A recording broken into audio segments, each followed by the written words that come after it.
Job chapter 14. Job continues, "Death comes soon to all. Man who is born of a woman is few of days and full of trouble. He comes out like a flower and withers. He flees like a shadow and continues not.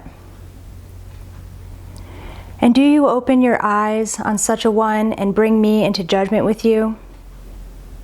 Who can bring a clean thing out of an unclean? There is not one. Since his days are determined, and the number of his months is with you,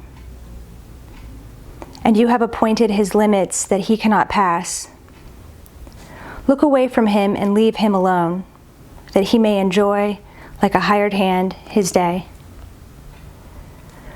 For there is hope for a tree, if it be cut down, that it will sprout again, and that its shoots will not cease. Though its root grow old in the earth, and its stump die in the soil, yet at the scent of water it will bud, and put out branches like a young plant. But a man dies and is laid low. Man breathes his last, and where is he? As waters fail from a lake, and a river wastes away and dries up, so a man lies down and rises not again. Till the heavens are no more, he will not awake, or be roused out of his sleep. Oh, that you would hide me in Sheol, that you would conceal me until your wrath be past, that you would appoint me a set time and remember me. If a man dies, shall he live again? All the days of my service I would wait, till my renewal should come. You would call, and I would answer you. You would long for the work of your hands, for then you would number my steps. You would not keep watch over my sin. My transgression would be sealed up in a bag, and you would cover my iniquity. But the mountain falls and crumbles away, and the rock is removed from its place. The waters wear away the stones, and torrents wash away the soil of the earth. So you destroy the hope of man. You prevail forever against him, and he passes. You change his countenance and send him away. His sons come to honor, and he does not know it. They are brought low, and he perceives it not. He feels only the pain of his own body, and he mourns only for himself. Chapter 15. Eliphaz accuses. Job does not fear God. Then Eliphaz the Temanite answered and said, Should a wise man answer with windy knowledge, and fill his belly with the east wind? Should he argue in unprofitable talk, or in words with which he can do no good? But you are doing away with the fear of God, and hindering meditation before God. For your iniquity teaches your mouth, and you choose the tongue of the crafty. Your own mouth condemns you, and not I. Your own lips testify against you.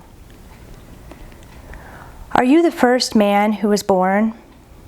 Or were you brought forth before the hills? Have you listened in the counsel of God? And do you limit wisdom to yourself? What do you know that we do not know? What do you understand that is not clear to us? Both the gray-haired and the aged are among us, older than your father. Are the comforts of God too small for you, or the word that deals gently with you? Why does your heart carry you away? And why do your eyes flash, that you turn your spirit against God and bring such words out of your mouth? What is man that he can be pure, or he who is born of a woman that he can be righteous?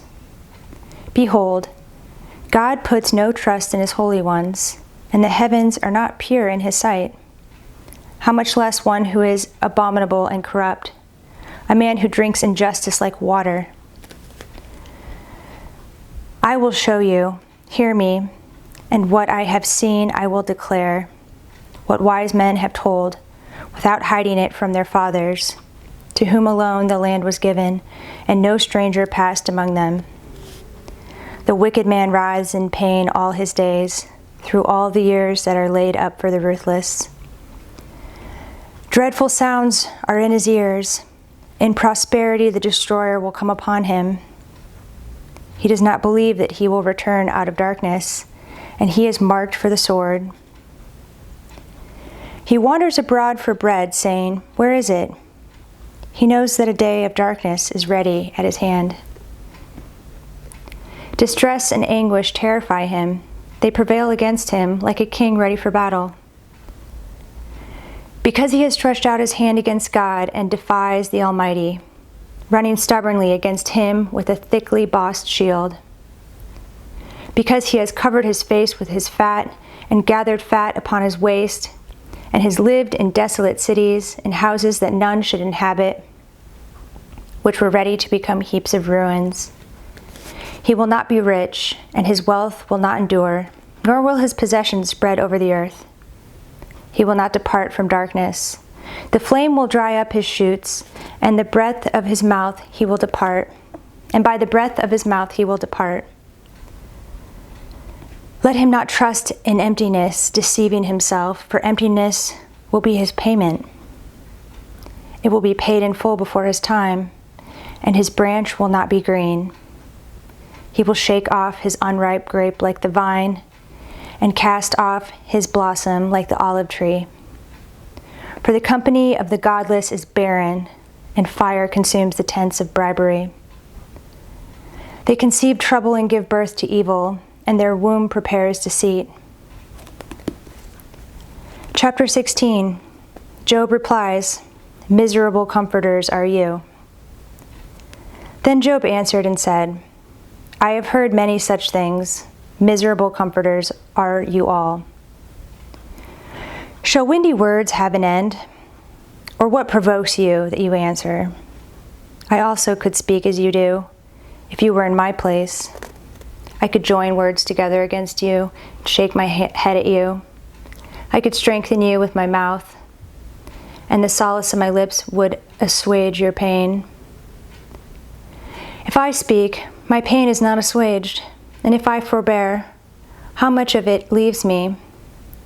Surely now God has worn me out. He has made desolate all my company, and he has shriveled me up, which is a witness against me, and my leanness has risen up against me. It testifies to my face. He has torn me in his wrath and hated me. He has gnashed his teeth at me. My adversary sharpens his eyes against me. Men have gaped at me with their mouth. They have struck me insolently on the cheek. They mass themselves together against me. God gives me up to the ungodly and casts me into the hands of the wicked. I was at ease, and he broke me apart. He seized me by the neck and dashed me to pieces. He set me up as his target. His archers surround me. He slashes open my kidneys and does not spare. He pours out my gall on the ground. He breaks me with breach upon breach. He runs upon me like a warrior. I have sewed sackcloth upon my skin and have laid my strength in the dust. My face is red with weeping, and on my eyelids is deep darkness. Although there is no violence in my hands, and my prayers pure. O earth, cover not my blood, and let my cry find no resting place. Even now, behold, my witness is in heaven, and he who testifies for me is on high. My friends scorn me. My eye pours out tears to God. That he would argue the case of a man with God, as a son of man does with his neighbor. For when a few years have come, I shall go the way from which I shall not return.